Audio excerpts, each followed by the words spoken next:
Iraan petab kindlasti Donald Trumpi tuumaprogrammi leppe osas ja seab Ameerika presidendi salaja lõksu. See ei ole lihtsalt Ameerika presidendi vihkajate sõnad. Ei, see on Ameerika Ühendriikide peamise luurejuhi avaldus. USA Keskluureameti direktor John Radcliffe avaldas kahtlust, et Iraan üldse järgib tuumaprogrammi lepet.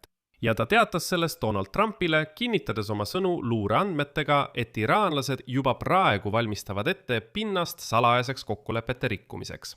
Sõnastus, mida Radcliffe kasutas vestluses USA presidendi ja kõrgete ametnikega, lööb otse selle kogu Ameerika-Iraani tehingu alustalade pihta. See, kuidas Iraani ametnikud omavahel kokkulepet arutasid, ei vastanud üldse sellele, mida nad ütlesid vahendajatele ja Ameerika Ühendriikidele. Ja järeldus, mis peaks, Valges Majas külma judinaid tekitama, kõlab nii.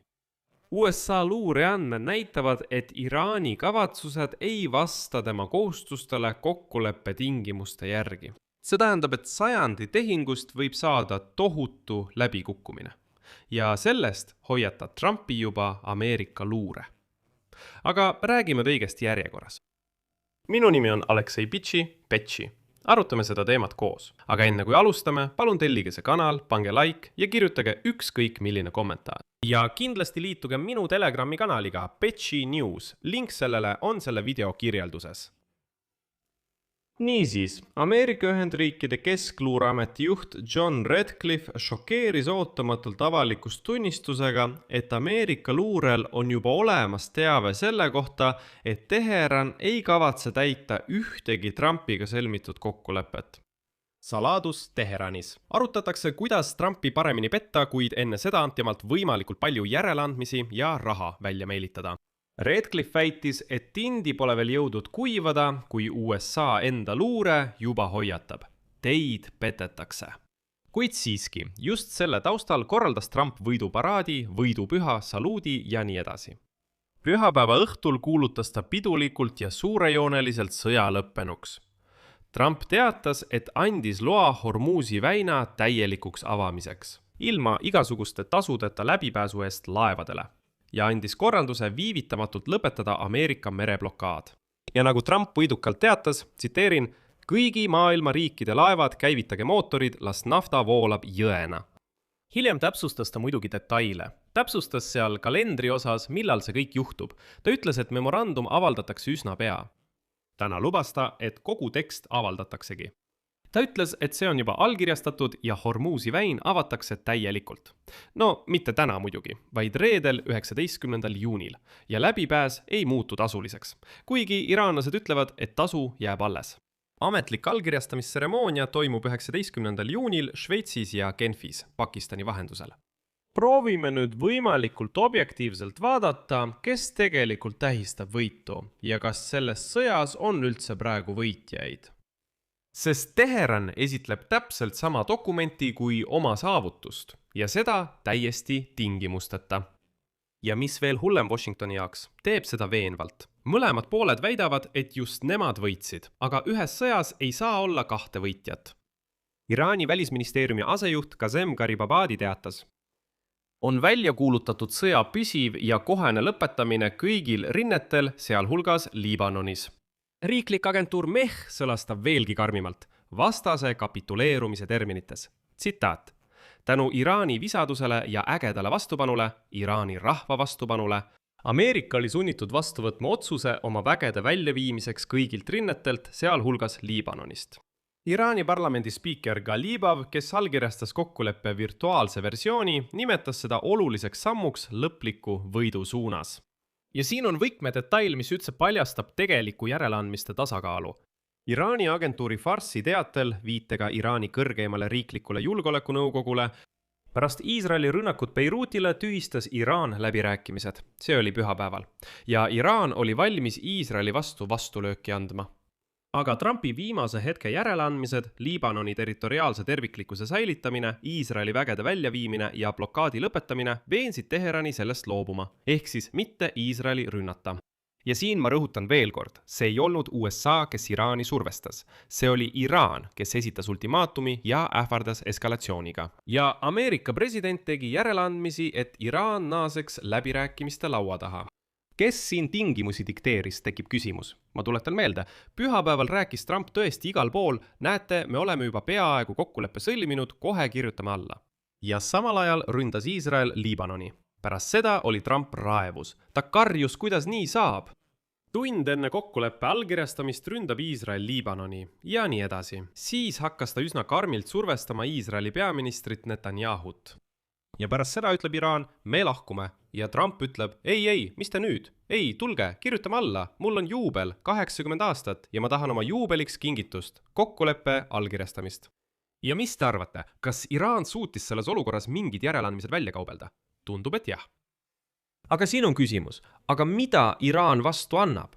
Tegelikult peaaegu mitte midagi materiaalset. Vastavalt memorandumi tingimuste kirjeldusele, see ei ole veel lõplik kokkulepe. Pärast allkirjastamist kuulutavad mõlemad pooled kogu piirkonnas, sealhulgas Liibanonis, välja viivitamatu, täieliku ja alalise relvarahu. Iraanilt võetakse blokaad maha. Washington kohustub mitte sekkuma Iraani siseasjadesse, mitte suurendama Ameerika vägede arvu piirkonnas ja vabastama poole Iraani varadest. See on umbes $12 miljardit. Ja ainus Teherani järeleandmine on sõnastatud nii, et see ei maksa Teheranile üldse midagi. Selle kõige eest nõustub Iraan loobuma tuumarelva arendamisest ja ostmisest. See tähendab, et de jure ja de facto ei tee Iraan mitte midagi. Mitte midagi, mis nõrgestaks tema sõjalist jõudu ja mõju piirkonnas. De facto jääb Iraan täpselt samasuguseks, nagu ta oli enne sõda. Sama raketiprogrammiga, sama drooniprogrammiga ja samade käsilasrühmitustega kogu piirkonnas, keda ta jätkab toetamist. Hezbollah on üldse säilinud ideaalsel kujul. Pärast seda sõda. Kuigi eesmärgid olid justkui natuke teistsugused ja mis kõige tähtsam, läbirääkimised tuumaprogrammi enda üle lükatakse edasi. Need viiakse läbi alles 60 päeva pärast vaherahu. See tähendab, et Iraan saab raha, avatud väina, blokaadi lõpetamise ja isegi osaliselt ameeriklaste lahkumise kohe praegu. Ja tuumaküsimust arutame kuidagi hiljem. Just sellest hoiatabki praegu CIA direktor. Nüüd, mis puudutab Iisraeli, siin kõlab sõna läbikukkumine enam mitte kui metafoor, vaid kui diagnoos iisraellaste endi suust. Näiteks Washington Post võtab Iisraeli meeleolu kokku ühe sõnaga – katastroof. Iisraellased ütlevad katastroof. Mis see siis on? Tsitaat. Kokkulepe, mis viskab päästerõnga verisele režiimile Teheranis. Ja iisraellaste viha ei ole siin suunatud ainult Trumpi vastu. See on keskendunud vaid ühele inimesele. Iisraellased kogu poliitilises spektris on selle vahekokkulete pärast raevus ja nimetavad seda Iisraeli jaoks katastroofiks. Ja nad suunavad oma viha peaminister Benjamin Netanyahu vastu, keda sügisel ootavad valimised. Süüdistuse sisu on äärmiselt karm, see on sõnastatud. Siin on endised riigijuhid, kes samuti osalevad valimiskampaanias. Kriitikud ütlevad, et Netanyahu viis Trumpi sõtta Iraaniga, lubades talle seda, mida ta ei suutnud anda. Ja nüüd tõmbab Trump Iisraeli konfliktist välja enne, kui see on valmis. Peaminister hindas valesti Trumpi isu pikaajaliseks sõjaks. Ta Iraan mängis ta läbirääkimistel üle ja teised piirkonna mängijad tõrjusid ta kõrvale. Veelgi enam, sai teatavaks, et Trump keeldus isegi arutamast Netanyahuga Iraani lõplikku memorandumit. Ja nüüd ütles endine peaminister ja Netanyahu rivaal Ehud Barak avalik-õigusliku ringhäälingu PBS eetris midagi, mis näib saavat tulevase valimiskampaania refrääniks. Ja ta ütles järgmist. Iisrael maksab hinda Netanyahu ülbe ja pimeduse eest. Iraan tuli sellest tugevamana välja, Iisrael nõrgemana. Ja see on tema strateegia. Strateegiline vastutus. Lisaks väljendus vasaksentristide liider ja endine kindral Jair Galan üsna kujundlikult ning ütles, et Trump allkirjastab kokkuleppe, mis suunab miljardid ajadollade režiimile, jätab tuumataristu puutumata, säilitab ballistilise ohu ja viskab päästerõnga surmavale režiimile Teheranis.